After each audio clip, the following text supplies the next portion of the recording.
তাই আমাদের ভাবা দরকার, আপনার আমার নামটা যেদিন লাশ হয়ে যাবে, আপনার আদরের ছোট ভাই যদি থাকে অথবা ছোট সন্তান যদি থাকে, দৌড়ায়া দৌড়ায়া বাজারের মধ্যে যাবে আর যায় বলবে, ভাইজান আমার ভাইয়ের জন্য, আমার বাবার জন্য, আমার মায়ের জন্য কাফনের কাপড় দেন।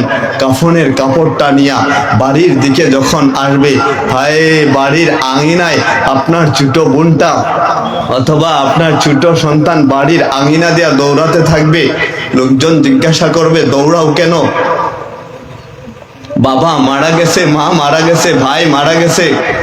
বড়ই পাতা কোথায় পাওয়া যায় খুঁজতেছি। বড়ই পাতা একত্রিত করবে গরম পানির সাথে, এলাকার লোকজন গরম পানি আর বড়ই পাতা একত্রিত কইরা দিবে। আপনার ছোট বাচ্চাটা আঙ্গুল দিয়া দেখাবে, আমার বাবাকে ওইখানে কেন নিয়ে যাওয়া হচ্ছে, আমার বাবার লাশটা ওইখানে কেন নেওয়া হচ্ছে, কেন পানি দেওয়া হবে? এই প্রচন্ড শীতের সময় আমার বাবা সহ্য করতে পারবে না, তার উপর তোমরা পানি দিও না, পানি ঢাইলো না। আপনার ছোট বাচ্চাটা এইভাবে কান্না করতে থাকবে, চিৎকার করতে থাকবে। আদরের ভাই যদি থাকে, মানুষজনকে দেখায় দেখায় বলবে, ওইখানে কেন আমার ভাইয়াকে নেওয়া হচ্ছে, কেন মাকে নেওয়া হচ্ছে, কেন বাবাকে নেওয়া হচ্ছে, কেন পানি ঢালা হবে? বাবা সহ্য করতে পারবে না, মা সহ্য করতে পারবে না, ভাই সহ্য করতে পারবে না, সবাই কান্না করতে থাকবে। জীবনের শেষবারের মতো আপনাকে নতুন কাপড় পরানো হবে, জীবনের শেষবারের মতো। এরপরে আর কোনোদিন কাপড় পরানো হবে না, কোনো কাপড় পরানো হবে না। দুনিয়ায় দামি দামি কাপড় আপনার শরীর থেকে তুলে নেওয়া হবে, আপনার শরীর থেকে আলাদা করা হবে। দুনিয়ায় দামি দামি গহনা আপনার শরীর থেকে খুলে নেওয়া হবে, কান থেকে খুলে নেওয়া হবে, মা বোনদের নাক কান খুলানো হবে। দুনিয়ার দামি দামি জিনিসপত্র সব আলাদা করে দেওয়া হবে। দুনিয়ায় আপনি বাংলো করেছিলেন, ওই বাংলোতে আর আপনি থাকতে পারবেন না, ওইটা আর আপনার রইল না। দুনিয়ায় টাকার পাহাড় করেছিলেন, ওই 1 টাকার মালিক আর আপনি না, আপনি এখন শুধু লাশ লাশ। ওই কাফনের কাপড়ে মোড়ায় যখন আপনাকে আমাকে রাখা হবে, হায় সকলে কান্না করতে থাকবে। আপনার আদরের ছোট বাচ্চা যদি থাকে, ওই বাচ্চাটা আপনার পাশে আসবে। এমনও তো আমি দেখেছি, ছোট বাচ্চাটা বাবার লাশের পাশে আইসা মাকে জিজ্ঞাসা করে, মা আমার বাবা কেন কথা বলছে না, বাবার কোনো শব্দ নাই কেন, বাবা আমাকে আম্মু বইলা ডাকে না কেন? এমনও ছোট বাচ্চা আছে, বাবা যখন মারা যায় ওই ছোট বাচ্চাটা বাবার লাশটাকে জড়ায় ধরে আর বাবার সাথে কথা বলতে থাকে। বাবা এত নিষ্ঠুর হয়ে যায়, কোনো কথার জবাব দেয় না, কোনো জবাব নাই। ছোট বাচ্চাটা যখন মাকে জিজ্ঞাসা করে, মা আমার বাবা কেন কথা বলে না, জিজ্ঞাসা করতে দেরি মায়ের চোখ দেয়া অশ্রু জড়ায় জমিনে পড়তে দেরি হয় না। আপনার আদরের ভাইটা লাশের পাশে আসবে, একটু পর পর আইসা কাফনের কাপড়টা কইলা শুধু মুখটা দেখতে থাকবে। দেখি না বাইকে শেষ বিদায় দেই না, একটু পরে মসজিদের মাইক থেকে আলান আসবে, অমুকের জানাজার আর মাত্র 20 মিনিট 10 মিনিট সময় বাকি আছে, যারা জানাজায় শরীক হবেন অমুক ঈদগাহে বা মসজিদে অমুক মাঠে চলে আসেন। হায় এই সংবাদটা আপনার মায়ের কানের মধ্যে যখন যায়, বাবার কানের মধ্যে যখন যায়, ভাইয়ের কানের মধ্যে যখন যায়, আদরের স্ত্রীর কানের মধ্যে যখন যায়, সন্তানের কানের মধ্যে যখন যায়, এই আলানটা শুনতে দেরি, চিৎকার দিয়ে কান্না করতে দেরি করে না। এলান যখন দিয়ে দেয়, একটু পরে লোকজনে একটা খাটিয়া নিয়ে আসে, তাদের কাঁধের উপর উঠায়া 4 পাওয়ালা একটা বাহন নিয়ে আসে।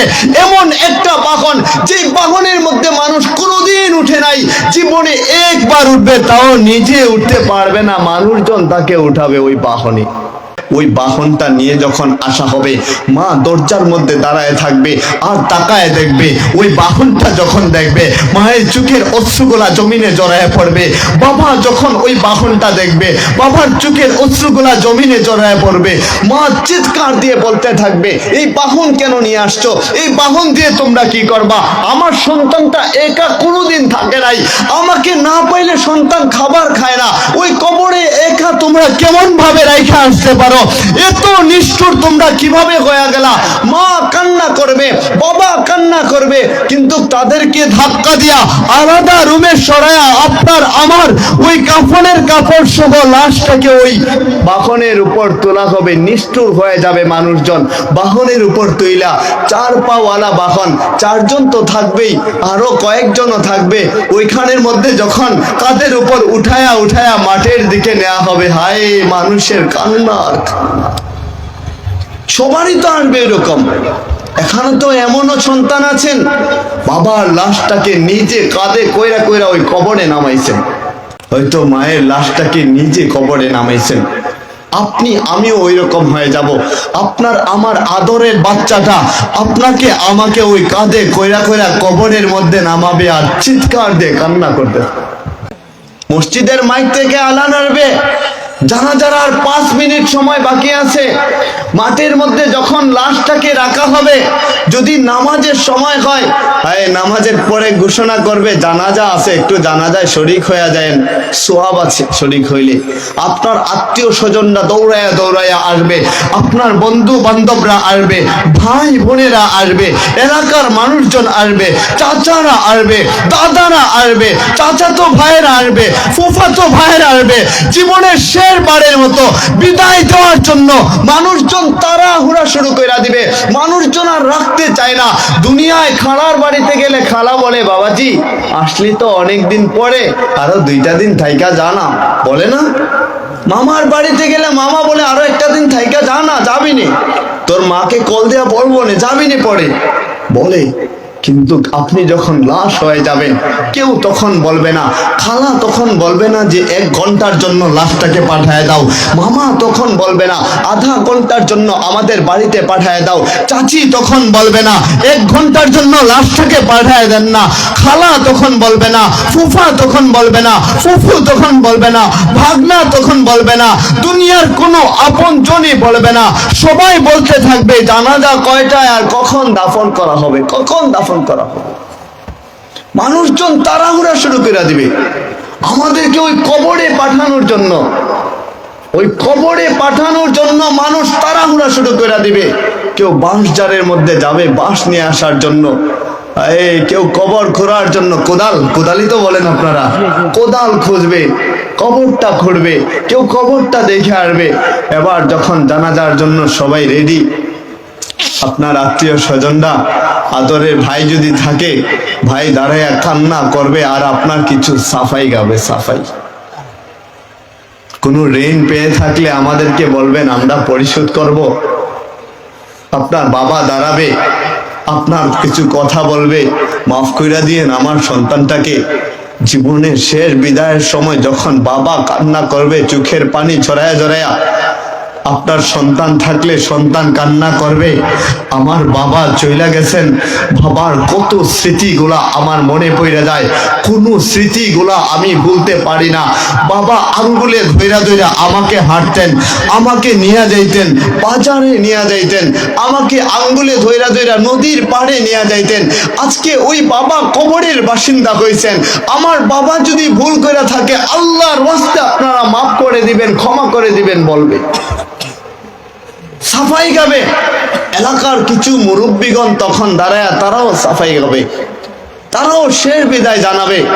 জানাজার আগে কিছু মানুষ তাড়াহুড়া করতে থাকবে, দেখি না জীবনের শেষবারের মতো লাশটাকে দেখা যায়, জীবনের শেষবারের মতো আপনাকে দেখার জন্য কিছু বন্ধু বান্ধব দৌড়ায় আসবে, কিছু আত্মীয়রা দৌড়ায় আসবে, জীবনের শেষ বিদায় জানাবে আপনাকে, আপনার চেহারাটা দেখবে।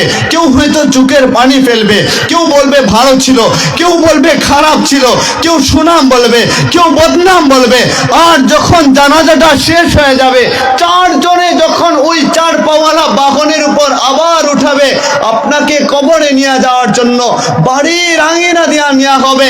আপনার মা তাকায় থাকবে, ওই দরজার মধ্যে ধইরা তাকায় থাকবে, চোখের পানি ফেলবে। বাবা তাকায় থাকবে, চোখের পানি ফেলবে। আদরের বোনটা তাকায় থাকবে, চোখের পানি ফেলবে। খালা তাকায় থাকবে, চোখের পানি ফেলতে থাকবে, জমিনে পড়ে যাবে। সবাই কান্না করবে। পুরুষরা লাশের পাশে থাকবে, সাথে সাথে থাকবে ওই কবরে নিয়ে যাওয়ার জন্য। মহিলারা ঘর থেকে কান্না করবে, আহাজারি করতে থাকবে। এমন বেদনা, যে বেদনা দুনিয়ার কেউ বুঝবে না। যার আপনজন চইলা যায়, যার আপনজন মারা যায়, সে ছাড়া দুনিয়ার কেউ বুঝার কোনো ক্ষমতা রাখে না। এমন একটা বেদনা, আপনি আমি যখন লাশ হয়ে যাব, বাবা যদি বাইচা থাকে ওইটা বাবা বুঝবে কেমন বেদনা। বাবা যদি চইলা যায়, সন্তান যদি বাইচা থাকে, সন্তান বুঝবে কেমন বেদনা। এমন বেদনা যখন সবাই কান্না করবে, বাড়ির আঙিনা দেওয়া ওই কবরের পাশে যখন নেওয়া হবে, যতক্ষণ পর্যন্ত দেখা যায় মানুষজন ফিরা না আসে, ততক্ষণ পর্যন্ত বাবা তাকায় থাকে, মা তাকায় থাকে, আদরের বোনটা তাকায় থাকে, সন্তানেরা তাকায় থাকে আমার বাবাকে, আমার মামাকে, আমার চাচাকে জীবনের শেষ বিদায় দিবে, ওই কবরে নামাবে, কবরের মধ্যে যাবে। হায় জানি না যখন ওই দুইজন মুনকার নাকির আসবে কি জবাবটা দিবে, কি জবাব। কবরের মধ্যে নামানো হবে, কিছু মানুষজন ওই কবরের পাশে থাকবে, কিছু মানুষজন দোয়া করবে আমাদের জন্য, কিছু মানুষজন এমনি চলে আসবে, কিছু মানুষজন একটু মাটি দিয়া শরিক হবে, আপনাকে আমাকে কবরে নামাবে। কিছু মানুষজন হাসবে, কিছু মানুষ কান্না করবে, কিছু মানুষ সুনাম করবে, কিছু মানুষ বদনাম করবে। তারপর একটা সময় ঠিকই সবাই চলে আসবে, আপনাকে আমাকে ওই বাঁশঝাড়ের মধ্যে রাখা আসবে, আপনাকে আমাকে ওই অন্ধকার ঘরের মধ্যে রাখা আসবে, আপনাকে আমাকে নির্জন স্থানে রাখা আসবে, যেখানে মানুষ যাইতে চায় না, যেখানে মানুষ গেলে ভয় পায়, যেখানে রাতের বেলা ওই এটার পাশ দিয়ে অতিক্রম করতে চায় না। আরে ওইখানে তো কবরস্থান আছে, ওইখানে থাকবো তো থাকবো কেমন কইরা, একা ওইখানে যাইতে পারবো না, লাইট আছে তোর সাথে, লাইট থাকলে কি হবে, কবরস্থান ভয় লাগে। কিন্তু আপনি আমি একটা সময় ঠিকই সকলেই ওই কবরে যাইতে হবে, ভয় লাগলেও তখন আর কিছু করার থাকবে না, সকলেরই আসবে। এজন্যই বলি দুনিয়াটা থাকার জায়গা না। আমার যুবক ভাইরা যদি বুঝতো সারা জীবন নাফরমানি করছি, অন্যায় কাজ করছি, এর জন্য মালিকও সিস্টেম করে দিছে ইউহিব্বুত তাওয়াবিনা ওয়া ইউহিব্বুল মুতাতাহহিরিন। কোন বান্দা যদি পবিত্র হইয়া তওবা করে মালিকের দরবারে, তওবা করতে দেরি মালিক চিৎকার দিয়ে বলে তোর জিন্দেগীর সমগ্র গুনাহ আমি আল্লাহ মাফ করতে দেরি করি না। আল্লাহু আকবার বলেন।